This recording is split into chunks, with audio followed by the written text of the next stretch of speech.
Hey guys, we're back with Umineko no Naku Koyo ni, translated meaning when the seagulls cry, better known as Umineko when they cry. Cry. Well, no, I already said cry. You just have to say I. I. There you go, perfect. I'm here back with my, subordinate. That's you. It's not how I describe myself at all, actually. No? Well, that's how No. I describe you, because I just did. You're my subordinate. No? Who's recording this? Who has 245 subscribers on YouTube? Both of those are me in the future. So, we just recorded like 12 hours ago. We're going for another Umineko. Twice in, technically not one day, it's 1 a.m. But like, I have finals tomorrow, so you know, Shut what up, better nerd. thing to do than play some Umineko. What better thing to do at 1:30 in the morning, the night before the finals, than read Umineko? Yeah, exactly. So, this episode, I don't really have anything to talk about, but I will give you a bit of a warning. So, first up, you already know about it, so I'm just going to say, the Red Truth is introduced today. Isn't that fun? Okay. You're familiar with the Red Truth? I And am. now, this is the point where you can't just get by saying, oh, I don't know, but a witch didn't do it. So you gotta start thinking. Never stop thinking. That's my advice to you. Damn it! Now Is I it- have to give non-answers. Yes, because a non-answer is a billion times worse than just saying, you know, witches exist. Like, saying witches exist, that's a lazy answer. But not giving an answer, but still saying witches exist, that's even worse. Witches don't exist. Well, witches exist, but it's not a lazy answer, actually. So if you want to get an A+ on this final, you got to start thinking. Even a crazy outlandish theory is better than no theory at all. Like your, I forget what your theory was last time. Like, My Jessica theory. yeah. My Jessica killed Cannon and then faked her own death theory. Yes. Don't worry, we'll get to see that in time. So let's go ahead and start it up.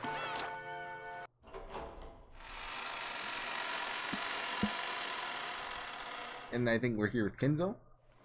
Yep. Poppy Bill, Baskerville. Okay. Ready to start if you are. I see. So it has begun. Yes. You're all the characters in the scene. You stop it right now, mister. Even though Kenzo had received news of 6 deaths, his emotions did not waver. The expression on he's more of a Kiritsugu guy himself. The expression on his face as he gazed out the window. You know I was gonna make a Fate Zero reference? Yep. Was a smile. As though his opponent in a chess game had just made a spectacular move. It was hard to imagine that such an expression could ever appear in a father who lost so many children at once.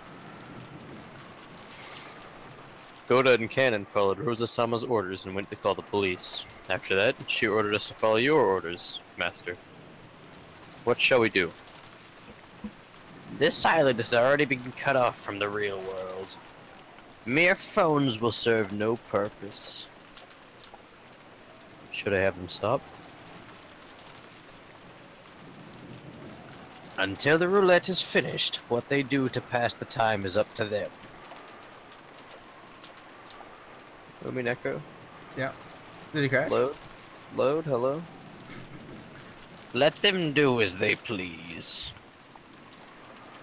Yes, sir.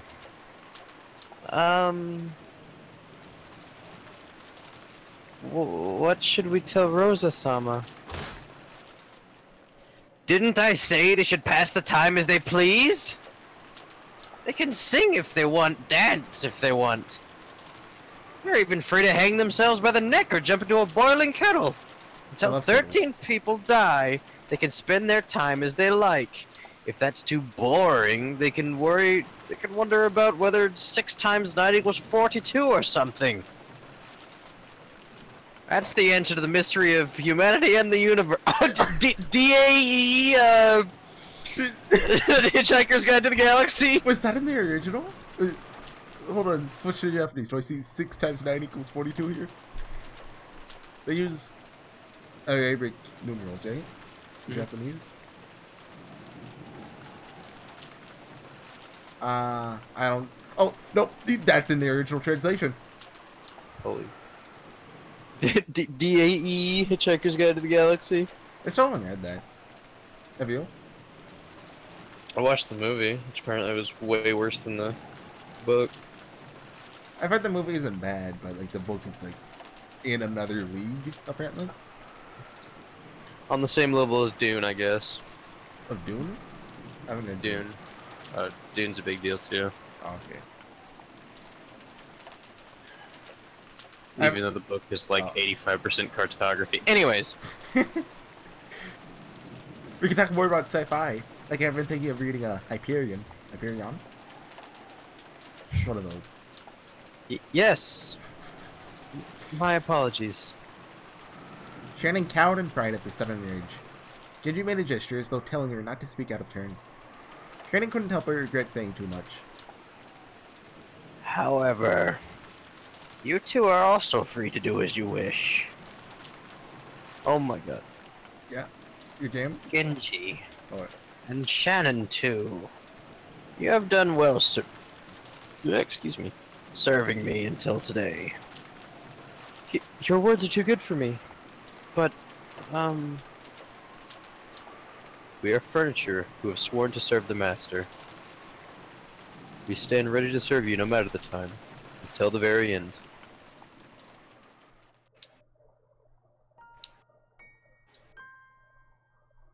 This is a witching gold.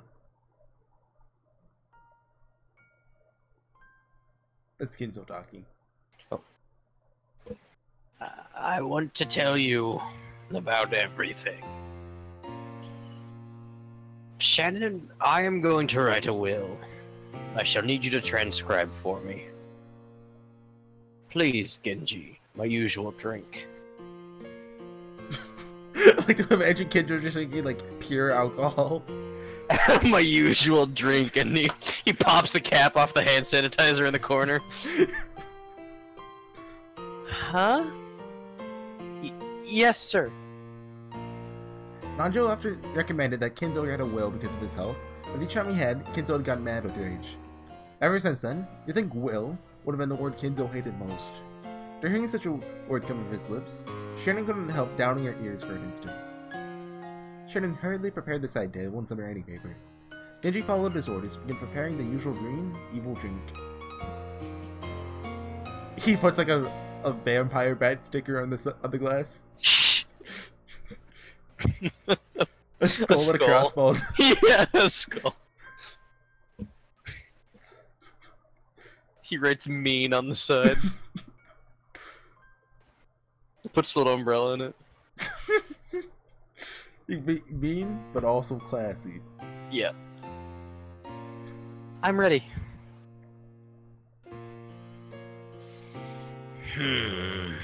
Where should I begin? Shall I also speak of my life? It would be fun to leave behind a record of my most memorable games. It can be truly amusing to read the records of old games from centuries past, to journey in search of those players' thoughts. So, should the game record of my life lead those in the future to go on a journey in search of my thoughts? For a while, Kinzo pondered over where he should begin, strutting all over the room with his hands behind his back. Master. Here. Ah, yes. Thank you, my friend. Well, wait a minute. What? Something happened?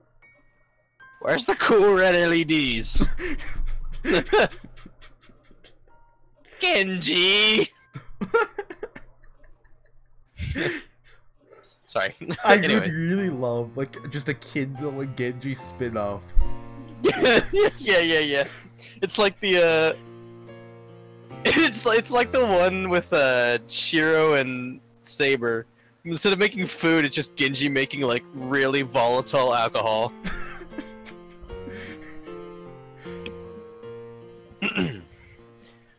Well then, if I am to speak of my life, I must begin by writing of my meeting with that witch. Umineko. Shannon, begin writing. My first meeting with Toriichi took place a long way back. What year of the Showa era was it? It must have been at the end of the war, so...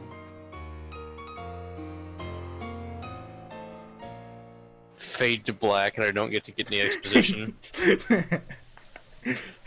The one thing you want to know more than anything. We took time to regain our calm. This is badly narrating here.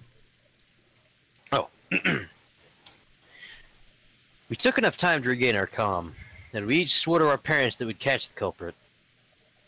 It would be a lie to say that we weren't still torn up. Even now, if we let our guards down just a little, we'd probably start going on a rampage just like Jessica, letting our emotions show with some kind of violence. Girls. According to what Goda-san said after he got back, right now, Cannon-kun was looking after Jessica. Yeah, about that. Apparently, she was still very emotionally high-strung. Like, emotionally high-strung enough to kill Cannon, hide his body, then pretend to be dead. It's weird, isn't it? I see. Thank you. Maybe a young kid would be better at understanding a young kid's feelings. It would probably be better if we left them alone for now. No. Rosa-san, there's nothing more to be gained by remaining here. The phones may not be working, but tomorrow, the boat will come. We should be able to reach the police. We should leave this place as it is for the police's investigation. I agree with Dr. Nanjo. Staying in a place like this for too long will be bad for your health. Let us return and make some black tea. Yeah, I agree with that. Battler-kun, George-kun, are you ready? Are you ready to stop staring at your dead parents? Let's lock up here. We ought to leave this place as it is anyway, for when the police come. You're right. Battler-kun, are you okay? Yeah, I've cried all I can. I'm fine now. I'm gonna miss Rudolph's voice. Don't worry, you're gonna have the time of your life eventually. I'm gonna miss Krause's too. Metal Gear.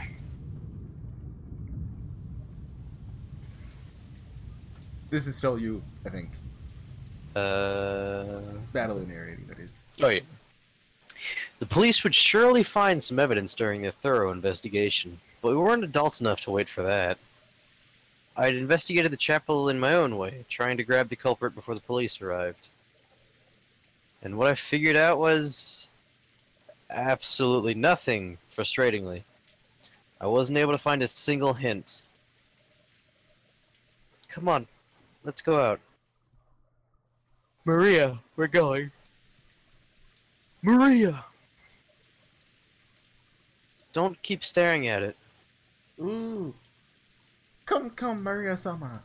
Let us return. It's cold here. Cold just like the corpses are. Hey. Father, Mother, thank you for everything. I will definitely become a man who doesn't betray your expectations. George? Oh, it's Battler still. George spoke his last words of farewell to his parents. Oh, never mind. After seeing that, Battler followed suit. Dad, Kirei-san. Just looking at their faces, it looked like they were sleeping, but that just made it even more painful. Forgive me for leaving you in a cold place like this. I'll definitely get whoever did this. No matter what.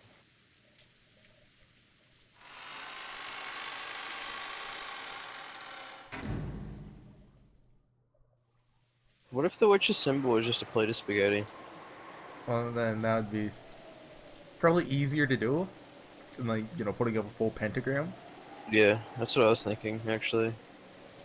What is this? What are your repulsive scribble? Did the culprit draw it? This is worse than vulgar. How horrible. When the door to the chapel was closed... Oh, this is battle now. Again. This is weird. Yep. When the door to the chapel was closed, we learned about that creepy scribble for the first time. When I first found this, it was already drawn here. It must have been made by the culprit.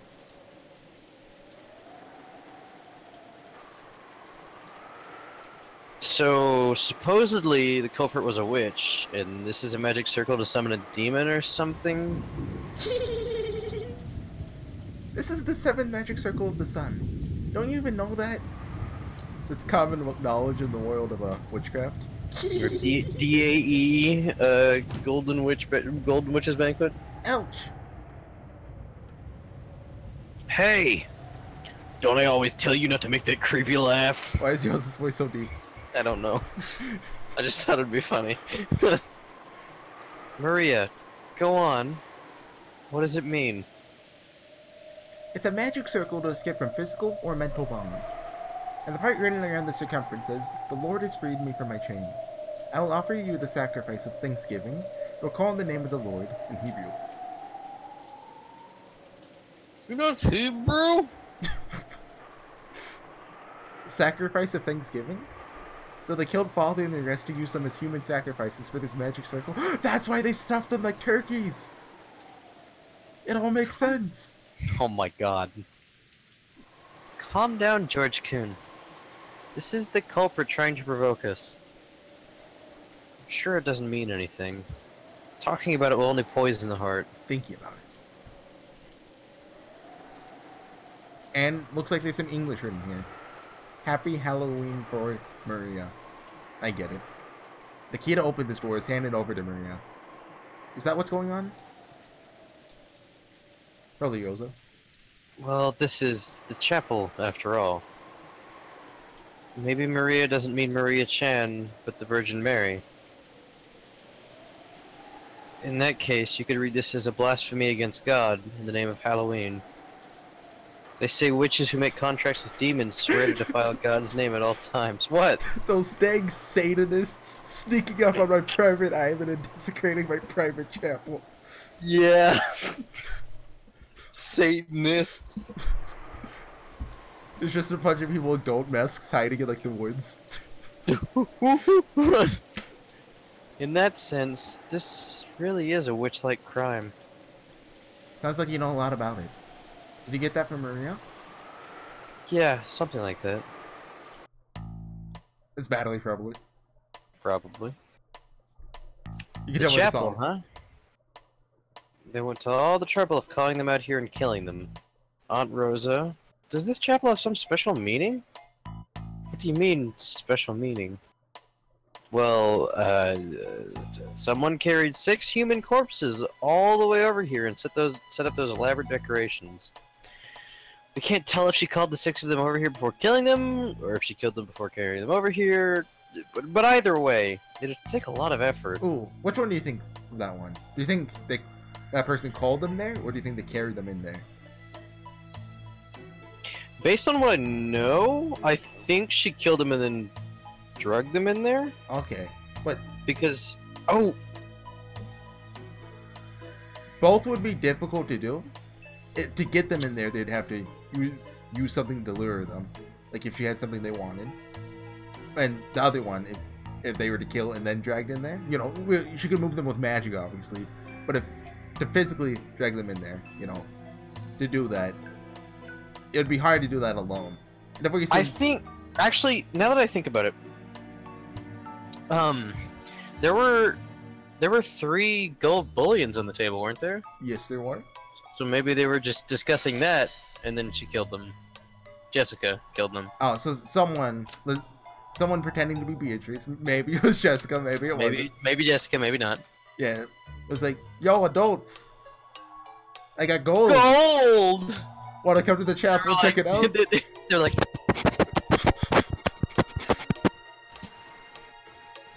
They could smell the gold, so they went with her, and then something happened. And then the culprit used Method X to kill them. Yeah, exactly. Whether alone or with help. Yeah.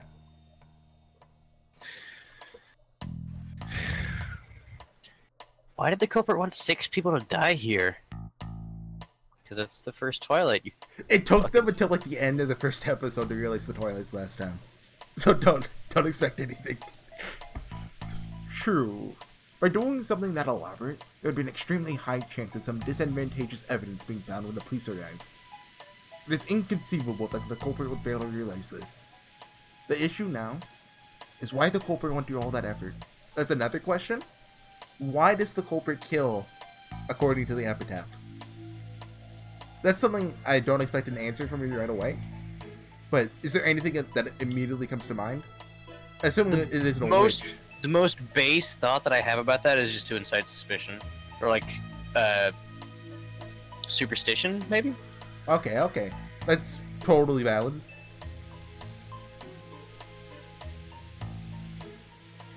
Did I finish that? Yeah, okay. Yeah. And that leads us to just one question. What meaning is there to this place where we found the 6 corpses? This chapel was important to Father. Ever since I was a kid, I was given strict instructions to never enter it. Ooh. I came here once too. Got in lots of trouble. Ooh. Important chapel? Does it have some connection to the Yoshida head family?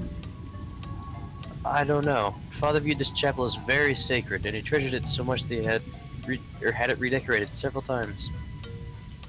But as everyone knows, Father wasn't a devout believer, as his passion for black magic demonstrates. I've never heard of him coming here to offer his prayers to God. As far as I know, the Master's never come here. We've been called this the Sealed Chapel, and I found it eerie, like a haunted house. Even though Father never approached it himself, for some reason he made the servants give it a major cleaning several times a year. It felt like he kept it clean all the time so that it could be used at any moment. And even so, it's called the Sealed Chapel. Maybe it's indiscreet to say this, but doesn't that sound pretty cool? Dr. Nanjo, you're an old friend of Grandfather's, right? Have you heard anything about it? I did ask about it once so long ago, but I forget exactly how he dodged my question. That's right. I believe he said something like, someday, perhaps they too will be able to receive a blessing there. But unless a miracle occurs, that day will never come. What does that mean? What would he do in a chapel? He couldn't mean his own funeral, right? I wouldn't believe that of Kinzo-san. He was a man much more focused on the living now than matters occurring after death. Though, this does seem to be the root cause of the current inheritance problem. What would he do in a chapel? Pray? Aren't confessions done in a chapel too? Anyway, it sounds suspicious. He's waiting for Beatrice to come back to marry her. I don't know the reason, but just as Dr. Nanjo said, in Grandfather's eyes, all this about not being blessed until a miracle occurred was set in stone as far back as this chapel's construction. How do you know that? See, it's clearly written over there. Look, right there. Okay, this scene, George Aniki, this is badly narrated. This is me. George Aniki pointed to a relief with rusted gold letters on the arch above the door. It looks like some message has been written there in English. The rest made it clear that the message had been there ever since the chapel's construction. I'm not that good with English. What is it? This door is opened only at probability of... Sorry, my English sucks. I gave up after failing to finish even the first of the 2 lines. Looks like the others could read it properly. This is George. Right. I think it went MBTQ. So, how many did that mean? I think, Anyway, this is incredible. He's doing Roman numerals? No. So, what things are listed in the order MBTQ in English? Can you think of it? I'm gonna walk you through this scene, but I think there's another hint slightly up ahead. So, how many did that mean? MBTQ. he's listing something there. Oh, million, billion, trillion, quadrillion. There you go, you got it. So, the last word, the store is open only at the probability of a quadrillion, is what that says. Now, See. I'm being really lenient here, but I'm gonna give you a huge hint. That's epitaph related. Quadrillion is a huge keyword in the epitaph, I'll give you that. Quadrillion. I don't know if you'll be able to solve it because, like I said, the epitaph's hard. I will say that episode 3 gives you some pretty big hints regarding the epitaph. I've already given you some hints in my own time as well. Because even if you solve it with hints, I'll be impressed. It's a tough solve. Are you gonna did you write that down? Yep. Okay.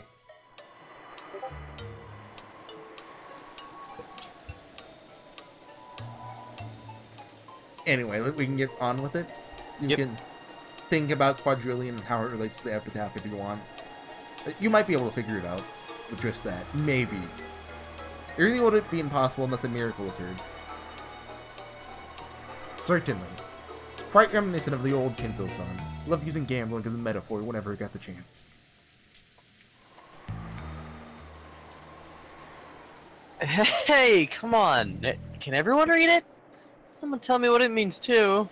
You gotta at least learn English. How did you get into high school without even being able to read this much?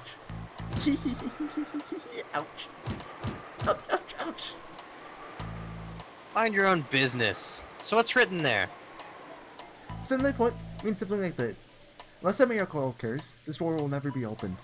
Unless a miracle occurs, I'll never be blessed. Grandfather's magic is based on astronomically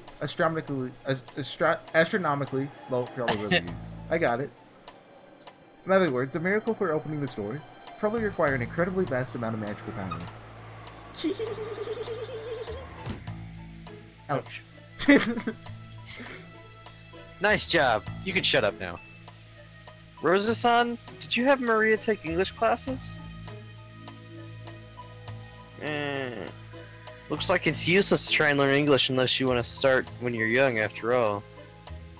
The sealed chapel, huh? Setting aside whether she was a witch or not, it's rumored that Beatrice actually existed several decades ago, and his grandfather's mistress. This is just my imagination, but perhaps the master truly did love Beatrice-sama. However, he was already married, so they couldn't be united. I see. If Beatrice was dead and could be revived with the magic of a miracle, then now that grandmother's dead, he could marry her openly. And if they married in this chapel, you might end up with a pretty fairy tale-like story, right? I don't think that story's so preposterous. I'm hoping this is George. Oh no, this is Yoza. I don't think that story is so preposterous. It's a well-known fact that Father still loves Beatrice deeply. Also, even though I said I found it creepy, I seem to remember that the interior of the chapel was quite magnificent. The thought that Father built this chapel in hopes of having a wedding with his dead mistress might not be that unlikely. By the time he built this chapel, though... This is Battler or George, I'm not sure. I think George. I think this is Battler. Oh, okay, you go ahead then. Or wait.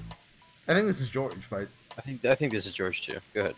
By the time he built this chapel, Grandfather probably knew he would never use it as a church as long as he lived. But he prayed for the witch to be revived by some miracle. Thought that if that miracle occurred, they could be married here. I see. If you think of it that way, this would be a place of utmost significance to Beatrice-sama as well. Even though he knew the chapel would never be opened, it's a story of tragic love.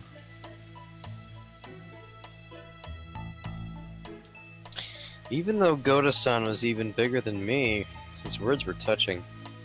Everyone was silent, but it seemed they agreed with that view. Even though he knew it was a chapel never to be opened, he still probably dreamed at that day that a miracle would occur. Kinzo-san was quite the romantic in his younger days. I think I understand how he felt. I wonder. Then again, everyone went in it 4 times a year to clean, right? So much for it being the sealed chapel. Wait, Battler, nobody ever said it was 4 times a year to clean it. How do you know that? Unless you were the chapel. Did we just go in ourselves? That wasn't a miracle or anything. We brought the key, click, and we're in. That's all. This is ridiculous. Huh? What? Then, what does that mean? What are you talking about? As far as I could tell, I'd just been joking around, finding myself a bit irritated by the sob story this is turning into. But then Aunt Rosa suddenly jumped on me with a really serious face. Aunt Rosa's face grew increasingly pale. She looked at the magic circle on the door, and then at her hand, and back and forth, and back and forth. What is the matter, Rosa-sama? Hey, Goda-san! The key to this chapel! Didn't Genji-san say it? He said there was only one! Huh? Oh, here we go again. Do you get it? Do you get it? It's a mystery. It's a closed real mystery game. You ready for it? Took you all way too long to figure it out. I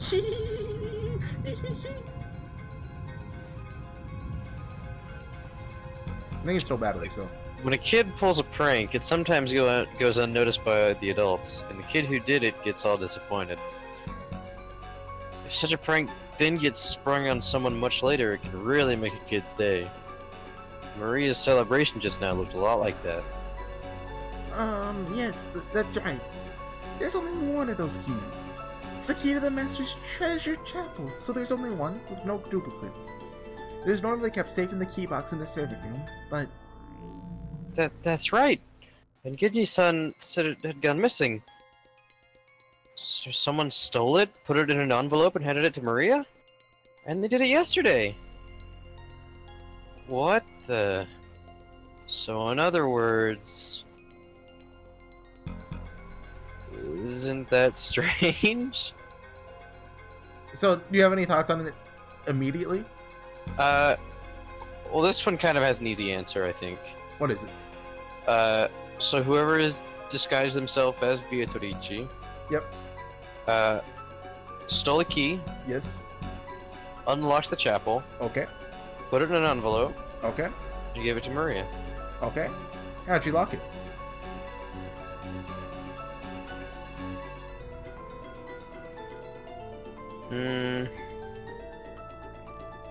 Was the chapel not locked when they I found wouldn't it? I wouldn't put it past Kinzo to have some sort of weird auto-locking mechanism for when the servants leave.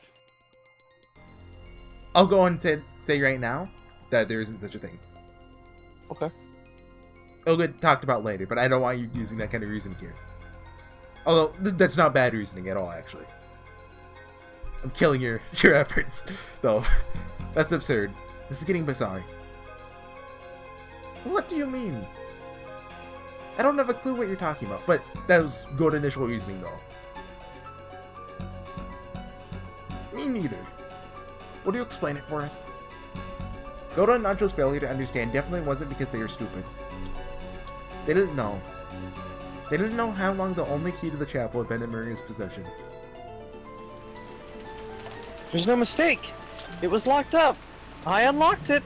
There's no doubt. Aunt Rosa kept closing the door, locking it, pulling out to check the lock, and opening it again.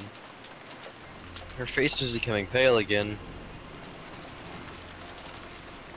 Until I took the key out of Maria's envelope and opened this door, it was definitely locked. But this key was in an envelope placed in Maria's care. And that happened yesterday before noon. What did you say? But that doesn't make any sense. You're right. Maria received a one-of-a-kind key from a witch calling herself a... or from a woman calling herself a witch midday yesterday. Witches don't exist. In other words, from midday yesterday until this morning, when Rosa unlocked the door, the chapel was a closed room. Who said it? Oh, how do you feel about the song, by the way? It's pretty good. Yeah, I don't know the name of this one. But it's pretty good. How did they get those 6 people in there, and then how did they kill them? Thunder. The deaths of 6 people had shaken us badly. When we learned about the weird magic circle and the history of the chapel, we felt as though we'd figured out at least part of this puzzle out. But that was all absolutely trivial. From midday yesterday until this morning, this chapel was a closed room. But our parents were with us until last night. How did the culprit get into this building? How did they lock it up again? Here we go! What are you trying to pull? Again? A closed room again? Are you trying to say you unlocked it with the power of magic? Don't take me for a fool. If you're demanding that I show you how to open locks with my power, I wouldn't mind. But that wouldn't be the same as me forcing you to surrender. You keep trying to explain it all with humans. Only when I've cornered all your theories completely will I have my victory. Come now, how will you undermine my defenses?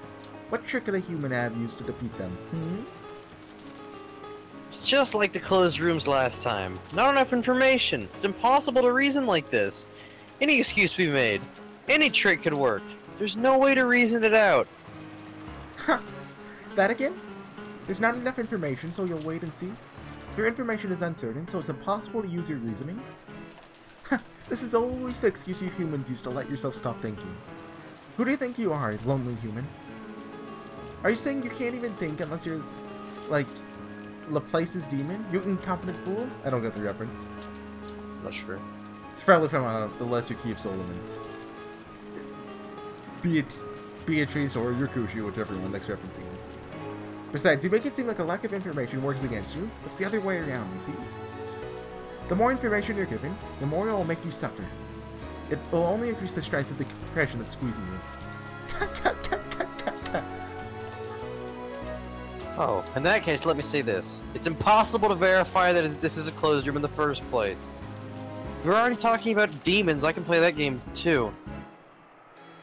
It'd be possible to prove that this isn't a closed room. Just show how someone could have gone in or out and you're done. But it's impossible to prove that this is a closed room.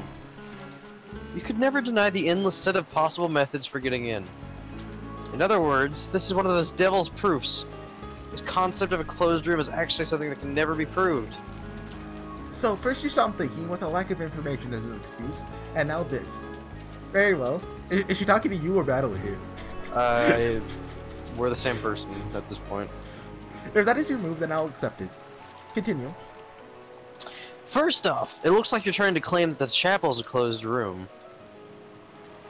Just a short while ago, I spent some time looking around in there, and I couldn't find any way in or out except for the door. But that just means I couldn't find one. It doesn't prove it was a closed room. If there's a hidden door or something that I wasn't able to find, your premise would be blown away completely.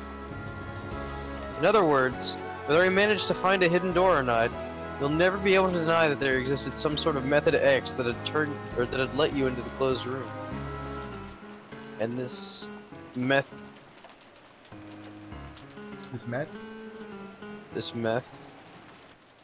Oh, sorry. Don't do and this drugs method here. X would be something that could be carried out without magic. After all, it's a hidden door. I'm sure that in this chapel, there's some hidden door that's impossible to find. That's why there's no reason for me to reason it out, and magic is still impossible. So you'll use that logic. It's like the conversation we literally just had. It's Kinzo, like... this is probably Kinzo's fault somehow. No. How naive. An expected move. Let me make my move in response. These closed rooms used in detective novels made by mere humans always seem utterly ridiculous to me. Why? Because they're used the wrong way. When a closed room appears in a detective novel, do you really think it's a closed room? You don't, do you? What trick did they use to make this look like a closed room? That's what you think. In other words, there hasn't been a completed closed room in any of the closed room murders that humans have built over the last century. Sorry, I sneezed. Oh, okay. Ooh! Better not say that unless you want to face the wrath of my mystery fans. Christie's probably grinding her teeth in her grave. I'm sure you guys aren't familiar with the author Agatha Christie. She's not very well known. She wrote detective novels. But I'm different. I mean, she only wrote like the 7th best-selling book in the world. Nobody's heard of her. You can see that's the joke. Giving birth to a true closure. I can demonstrate it. Why? Because I'm a witch. For the devil's proof, you only had to bring someone a demon to prove that they exist, correct? Well, I conveniently happen to be a witch, meaning that demons are my good friends, and I can bring you as many of them as you like. Sounds great! Dad and the rest used a hidden door to enter the chapel and were carried in through it. How do you plan to beat that move? With this, regardless of whether they're alive or dead, the 6 definitely enter through the door. Huh? Dumbass? The door was locked, so how'd they do it? I opened it with magic and invited them inside. Autoprotect Beato smile. That can't be true! Since I can't accept magic, there's no way I'll accept that. You're lying. That door can be opened with some kind of trick. Or maybe there's a hidden door, but I won't accept any other way. Perpetual check. That's what we call an endless repetition of moves in chess. Another chess metaphor. Do you love chess metaphors yet? Oh man, I want to go out and play chess right now. It's the same endless repetition as the discussion that won't advance because both sides deny the basis of each other's claims, like our game. In most games, that'd be resolved as a draw, but that would be a terrible damper on our fun. We'll have no draws. You'll either accept me and submit to me, or you'll deny me. At least I agree with you there. We'll settle this without fail, just as you wish. I like that attitude. So, I had a thought. I think I'll add a new rule to this game between the two of us. You ready? New rule? I'll bet it's something that'll give you an advantage, right? Of course not. I'll give you the thing people like you always demand. The reason you always stop thinking and then moan about it is a lack of information. If you're then given information, you start doubting whether the information is true or not by rejecting the source. Isn't that convenient? What clever little words to hide your own incompetence. I'm offering to eliminate that convenient excuse of yours. You should thank me. You said they entered through the door, and I said that couldn't happen. Are you calling that an evasive answer? Exactly. So from now on, when I speak the truth, I will use your head. Oh no. There it is, the first one. So What is this? Hold on, I want to pre-phrase something. So, a lot of times, I've watched a couple Let's Plays of Umineko. The initial thought is, don't trust the red, it's a trick. Maybe you're not thinking that because you're familiar with the red already, but you don't need to think like that, that'd just be stupid. Got it. No matter what magical move I use. 100% telling the truth if it is in red. Yes, everything in red is true to mostly. Well, it can be subjective. Like you'll see eventually, but it's true mostly. But I guess the it's truth true. can be twisted in weird ways. Well, but... I mean, for example, you're familiar with when she says you are incompetent. Yeah. How is someone truly incompetent? Is there an objective skill to incompetency? I'm not sure. So, just you'll see, but you can trust the red. If anything, you can trust the red. Okay. You can't trust me, you know that, but you can trust the red. Keep explaining. Okay. No matter what magical move I use, you can always keep running by chanting lack of information and by rejecting the source. Even though I'd still win in the end that way, it'd be extremely boring. Because of that, I'd be happy to give you the information and sources you so desire. However, you'll probably doubt each word I say. That isn't bad in itself. I'll also use every possible move to make you submit. I don't dislike our posture of searching out our best moves for our own goals. But that won't make a game. So I set up this rule. Everything I speak in red is the truth. There's absolutely no need to doubt it. Are you telling me to believe that? This is a game between you and me. In a game, the rules are sacred. Those who take that lightly are not qualified to play. Okay, I get you. I'll accept that rule. Even an elementary school kid can get into an endless argument and find fault with everything. Then let's start it up again, continuing where we left off. I'll say it one more time. Dad and the rest used a hidden door to enter the chapel, or were carried in through it. Then I shall repeat what I said. Regardless of whether they are alive or dead, the 6 definitely entered through the door. Any thoughts on that?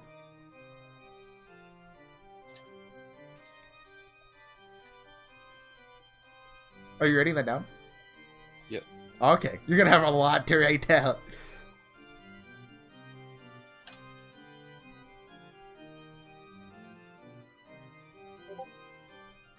It's annoying.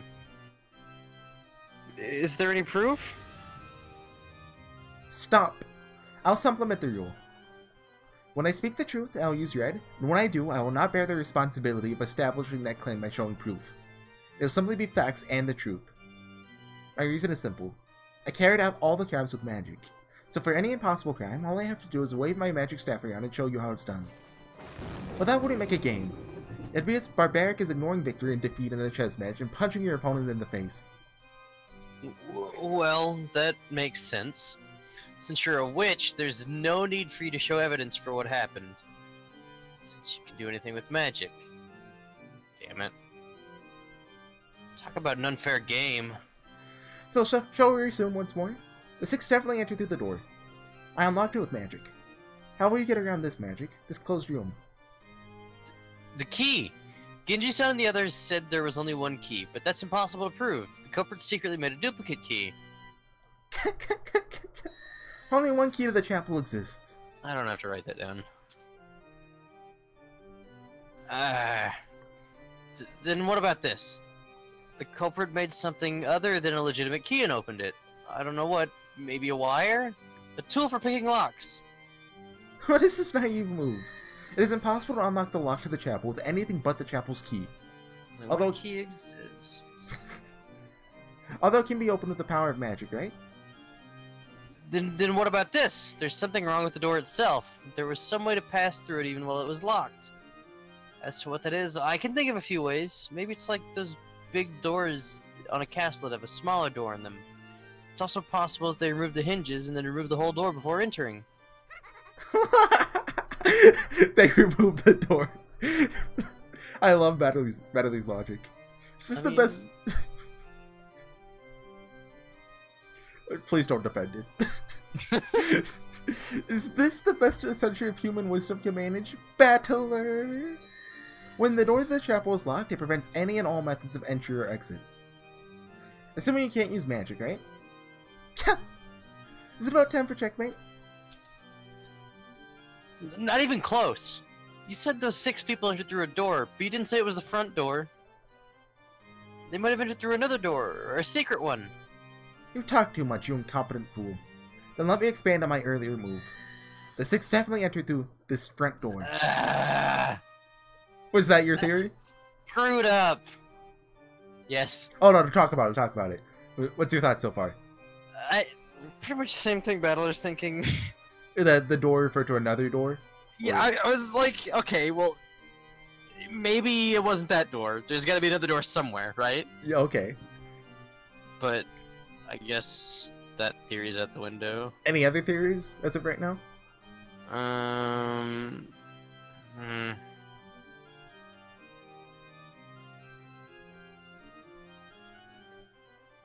Nothing comes to mind? No. Okay, we'll keep going, and maybe the red will give you some kind of leverage. Are you worried? The door was locked. It was impossible to unlock without using that single key, and yet 6 people entered through it? How? With magic, you say? Damn it! Damn it! Damn it! Damn it! Damn it! Damn it! Are we already seeing the limits of what humanity can manage? Then shout that you resign. When one admits defeat, it's customary to shout it out and knock over their own king. So, do you resign? Then announce your surrender and knock your king over by kneeling. Then you may kiss my shoes. There can be no greater joy than forcing a man like you to lick my shoes. Oh, it's actually doing the Damn it! It's useless, useless, useless! So I can't win against the witch? This isn't chess at all. I've just been made to take the losing side in a chess puzzle. Is quibbling about details and getting a draw the best I can manage? That's the one thing that'll never happen. Either I will surrender, or you will. There can be no other resolution. What happened to that bravery you displayed when you said that this would be torture for us both? Hey, what a disappointment! What a total letdown! What did you say? Wish me a battler? Damn it! What should I do? What should I do? I can see it. I can see the place where I'll face checkmate. Ah, it's useless. It's useless. All my hard-fought moves have been nothing more than me desperately moving my king around, running away from check. No matter how many times I move, I can't escape from check. So even without waiting for the next several moves, I can see checkmate in my future. Ah! Damn it! Also, feel free, whenever, if you think of anything regarding anything, really, feel free to voice it, like theories. Okay. It would have been more fun if you voiced your theory that there's another door, and then it immediately got shot down. So. Right. After a few more moves, I can see where I'll face checkmate. Don't give up. No, you better stop right now, mister. You're shooting me a battler. I'll replace you. I can get a replacement. If I can see myself getting closed in upon by the guy recording, then if I spin the chessboard around, I should be able to anticipate her next move, right? Remember what Kirei said. When you're thinking about something, then the closer you get to the very, very end, easier it becomes to anticipate. Spin it around. Spin the chessboard around. Do you have any... You want to think about it for a minute, or...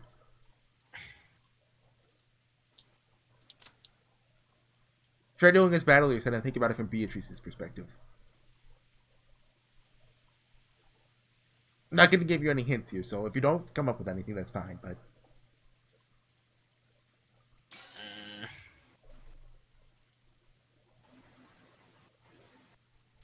I Oh, got you didn't get nothing blood? yet. Okay. What happened? You fell silent all of a sudden. Stop! I hate it. I cannot explain how much I hate it. Fear not. Surrender is but a momentary shame. After that, all that remains is the joy of entrusting your fate entirely to the hands of your new master. Come on, cry out in resignation. I can't hear you. Speak up and say it clearly. Here it is. Here's what. Oh, it's not playing yet, but cool song is about to play. Enough babbling. You're just refusing to listen. This isn't the So song. I'll say it once more. I won't resign. Continue. Resume the game. Oh, very well. It is your turn, after all. I made the mistake of thinking this rule you made was your own weapon. However, I've realized that it can also become a weapon for me. It all comes down to this. Please do give it a try. I've been focusing all this time on how they entered the closed room of the chapel. That approach was useless. Ah, it's useless. It's all useless. He said the line! Spin the chessboard around. That's... That's right. Yeah, okay. I was thinking about it backwards. This is how I should approach it. How was the chapel, which wasn't a closed room in the first place, made to look like a closed room? Here it comes. That thinking technique humans gave birth to over the course of a century. Give it a try. Say this in red for me. If you can't, then refuse. Here I go. Does this man intend to reverse his defensive posture? Impudence. I get that the only way to enter the chapel is through the door, and that there's only one key. But wait, the question is whether that key was dead. That key really was handed over to Maria yesterday before noon. Oh, I didn't. But how? So hold on.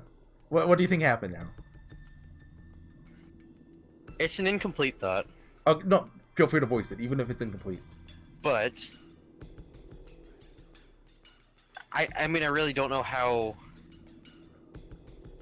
Maybe they swapped the letter while Maria was sleeping? That's entirely possible. There's no regret against it. That's true. If there's no regret against it, it's an open theory, really. Okay. That's an entirely easy thing to do. Well, I will... more or less easy thing to do. I will think about that moving forward. Okay. Did you say before noon already? Is it my line? Probably. But you're dragging this on. Just try and get to the point. It's something like this. We've been under the impression that the key's been unusable since midday yesterday. So we've assumed that this was a closed room from midday yesterday until this morning. I want to hear you say that this impression of ours is a solid fact. Interesting. So you're turning your reasoning not to the door, but to the key. Yesterday, Maria received an envelope from you. She didn't open it, but she might have felt it and known there was a key inside.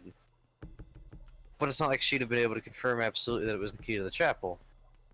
Here's what I'm getting at. The thing inside the envelope given to Maria was a fake.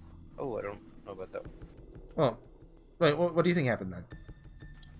Oh, I think that... I don't think Maria said anything about it, so... I mean, there could have just been nothing in the envelope. Well, Maria would have... She probably would have said something in that case, wouldn't she? I think so. And she didn't, did she? Yeah, so that just means she probably felt in the envelope, was like, oh, hey, there's a key in here. And... Or maybe she didn't and just thought there was a letter in there.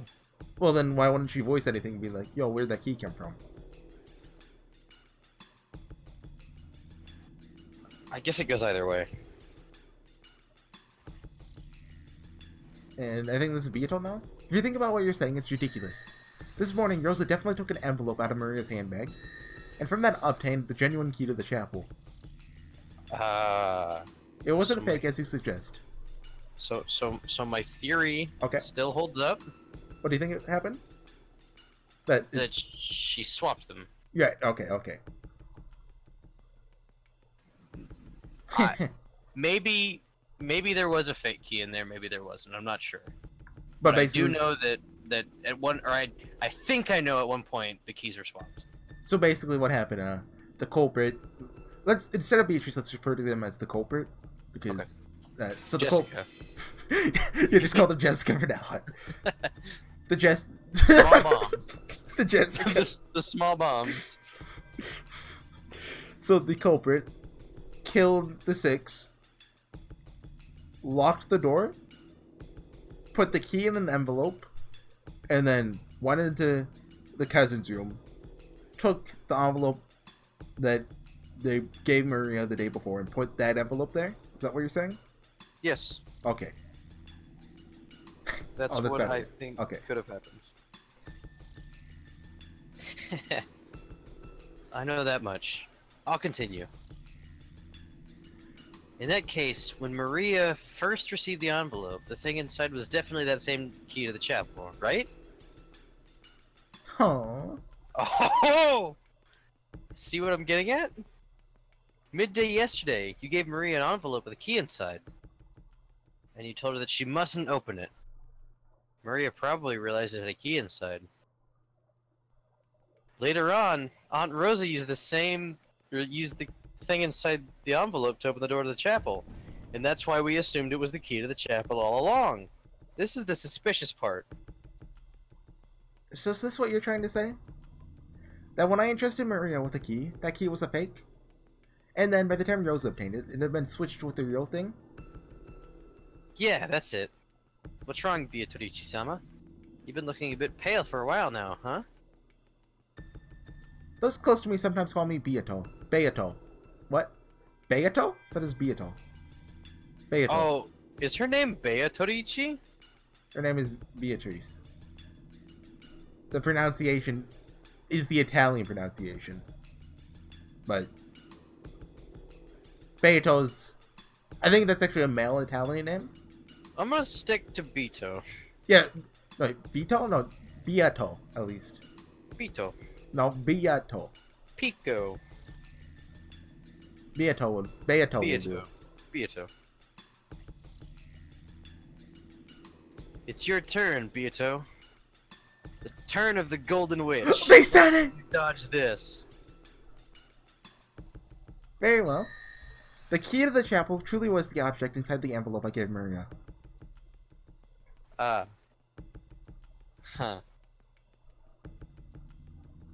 You have anyone to say for your argument?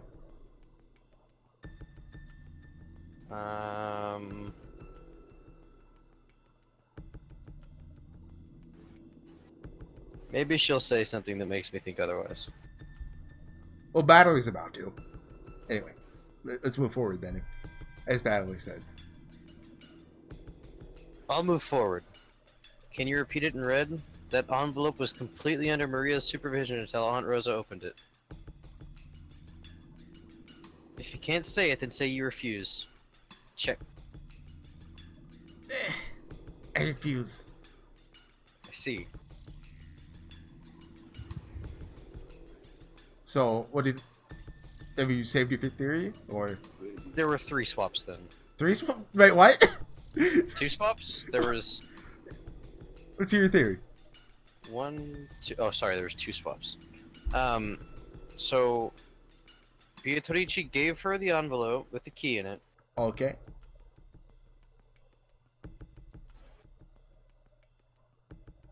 That wouldn't make too much sense, would it?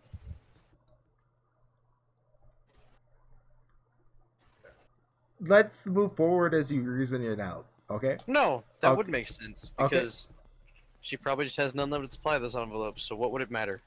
So, what are you saying here? I'm saying that at some point, Beatrice took the envelope back, used the key, put the key in an envelope, sealed it, and then gave it back. Okay. Or the culprit, sorry. No. Okay.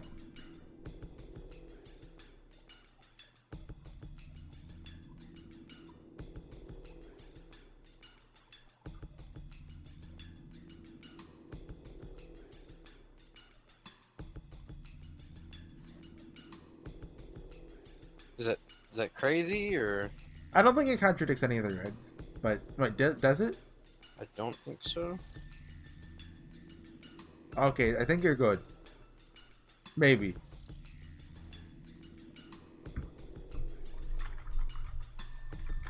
It's your line if you want to go. If you want to keep thinking, that's fine too. Okay. Wait, no, it's your line. I said check. Is it my line? Oh, you said you refuse? Yeah, I said. Okay.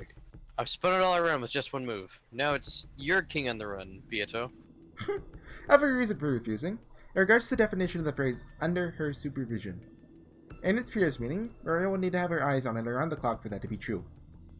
But Maria didn't go that far. It may have been completely under her supervision when she took it out of her handbag, but after she put it inside, it disappeared from her field of vision. In that sense, the phrase "under her supervision" would be inappropriate, so I couldn't use the red. Nothing more.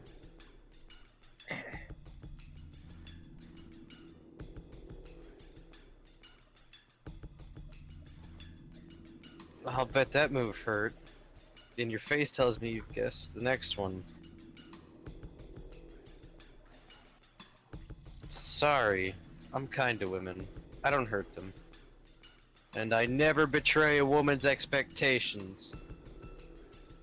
It's time for you to repeat it in red if you think you can. No one was able to touch Maria's handbag until Aunt Rosa took out the envelope. Here it is. I will also refuse this one. Oh. I won't explain the reason.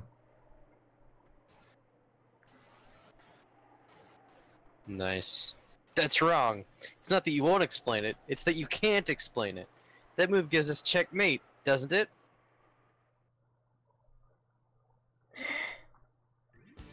Here it is! If you can't do it, then I'll explain. Dread of the grave. The key to the chapel was really in the envelope you handed to Maria. Then Maria put it in her handbag, and the next morning Aunt Rosa took it out and opened the lock. However, Maria didn't have the handbag under her complete supervision. There's no need for magic. It's a closed room trick that's possible for a human. The human culprit handed Maria the key, and by making Aunt Rosa use it the next morning, they created the illusion that there was a closed room during that time. You can't deny the possibility that during that time, the culprit took the key from Maria's handbag, used it, and returned it by morning. Can you say it in red? Oh, he's pointing. Repeat it. If you can say it, then say it. It's check again. Not yet. I removed the check. The envelope with the key in it should have been sealed with wax. You also took it from an unopened envelope. Really? Then try saying it. Repeat it. The envelope handed over midday yesterday and one Aunt Rosa opened are the same thing. That I can repeat. The envelope I handed over to Maria and the one Rosa opened are the same thing. Ah. You okay? It's useless. It's all useless. Do you get... How's your theory now? Do you think you get it? It's a little shaky. I'm gonna keep reading. I'm Okay. gonna keep thinking. That doesn't even matter anymore. I expected more from you. I figured that if you were a bit better at reading between the lines, you'd design right there. So I'm disappointed. And you've betrayed my expectations. What? Who cares if the envelopes are the same? Envelopes can be sealed with wax over and over. The key inside is what's important. This time it's all over, Golden Witch. It's a real checkmate. I'll say it one more time. Repeat it. If you can say it, then try saying it. The key to the chapel inside the envelope Maria received wasn't used even once until Aunt Rosa opened the envelope. How could I? I'm just a lonely human. I'll keep on saying it, Beatrice. Repeat it! The key to the chapel inside the envelope Maria received wasn't used even once until Aunt Rosa opened the envelope. Oh! If you're gonna yell, then say you resign. This settles it. This is the truth. Before Aunt Rosa obtained Maria's key this morning, at one point it passed to someone else's hands. Then they used it, resealed it, and returned it to Maria's handbag, making it look like it hadn't been used. This is a trick with a cheap loophole, the assumption that the key wasn't used because the sealing wax wasn't opened. Checkmate! There's no magic and it's nothing more than a trick that's possible for humans. In that case, who do you say stole the key? Try answering. This time, you try repeating it. That's right. I'm making you repeat things all the time. I probably have to answer every once in a while. Daga Kotowaru! My condition for victory is denying a witch's existence. I'll prove that this impossible crime done with your magic was actually possible by human hands. I've smashed your closed room with something possible even for humans. However, I won't specifically investigate who the culprit is. Because I believe in humans. Because I definitely won't accept there's a person among us who would steal a key from Maria, use it, and do something so horrible. I give up. I resign. Just once, for the skirmish, I'll give up. You really are naive, Battler. Parting remarks are a loser's privilege. Say as many as you like. Since you continue to deny my existence, you will eventually be cornered. After all, since you deny me, you'll have to suspect those relatives that you can't stop loving. In the last moment, when you have to suspect one who's beloved you, then you'll surely accept my existence. Sure, you have defeated me in this skirmish alone. However, that naive logic will definitely destroy you. You can't win against me after all. So, switch to the original spreads for a second. Are those fangs cute?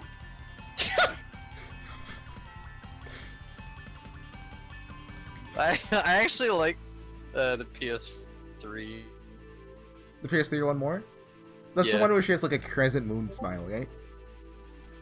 Yeah, well, not exactly, but got close to that.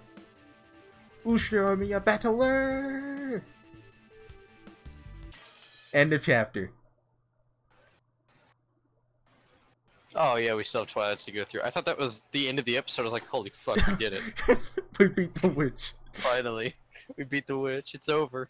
I get to stop reading Umineko forever.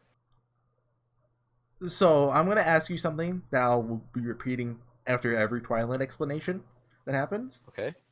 Do you think Battler's theory is correct? Which one? That The current one? how the letter... The one that I've been agreeing with? Yes. Do you think it's correct? Yes. Okay. I'm going to be asking you that every Twilight. So far, I agree with it, yes. Okay. Mainly because I kind of came up with that one almost on my own. Okay, okay. But I guess it was at the same time Battler was coming up with his, so I can't take full credit. Then I'm going to ask you another question. Why would a human do that? To incite superstition. Okay. That's a good enough answer. Although, isn't that kind of over the top, I guess? Just...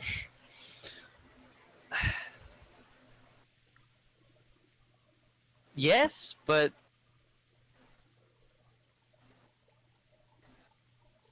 I mean, at the same time, like... Because they'd risk waking up the cousins to get that key. Which would basically ruin their entire plot. No, you're right. Yeah, okay. But, I mean... It didn't happen, so it definitely paid off. True. But if you're a criminal, would you take that risk? I'm not a criminal, so I don't know how to answer that question. Okay, I mean, there is gambling metaphors. Like, one in a quadrillion and stuff. So that's probably something the culprit might do, actually. But still, that's something to consider. Not just for this Twilight, but for all of them. Why did they do it in this manner? And then, oh yeah, do you still think the culprit's Jessica? Or do you have any other suspects?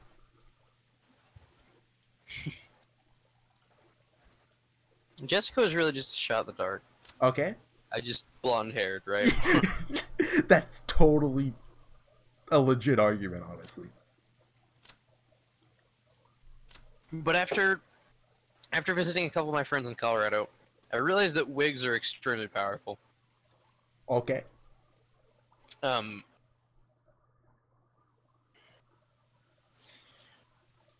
it's not easy to make yourself look like a woman of Beatrice's stature. Well, the culprit and Beatrice aren't necessarily the same person. You're not wrong. Yeah. I guess that brings in the question, do I acknowledge Beatrice as a 19th person? Yes, because, well, not necessarily even that. Do you acknowledge that Beatrice and the culprit are one for one? Because if you assume that Beatrice is the culprit and they can pass as a woman given multiple people saw them, then your suspect pool is extremely low. Especially now if you take Kirei, even, and Natsu were actually dead. The number of women on the island is incredibly low. But on the other hand, you could assume they aren't actually Beatrice, and who they saw and the culprit are different people. That's something to think over. Okay.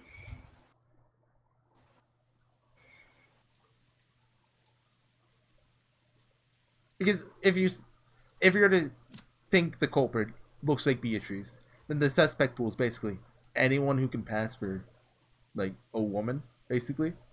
Which, all the girls on the island, probably barring Kumasawa and Maria. Right.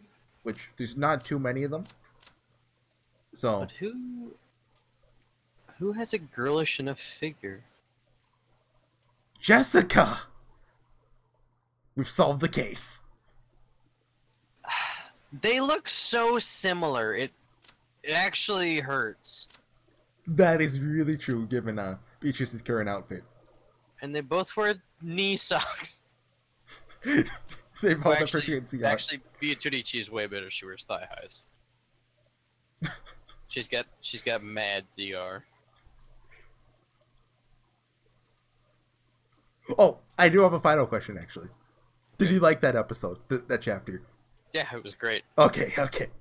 I've been waiting for that. I think I've been sick of reading Umineko because I hate the pacing of episode 2 so far. Yes, episode 2 does have pacing problems. Episode 4 does as well, though. But now that we've actually gotten into it, I'm starting to like it again. Okay. You approached me today to read Umineko. I didn't think it would happen. Twice in 12 hours. Twice, actually. So yeah, the next time we're gonna be examining the second Twilight, which I'm gonna have fun with that one, along with that one. So, any other thoughts before we call the episode?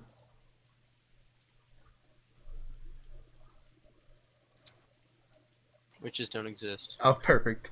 I'll see you guys next time with some more Umineko, guys. This has been HorseyEatYou, signing out. Kudu out show. You say bye too. Goodbye. Okay, good.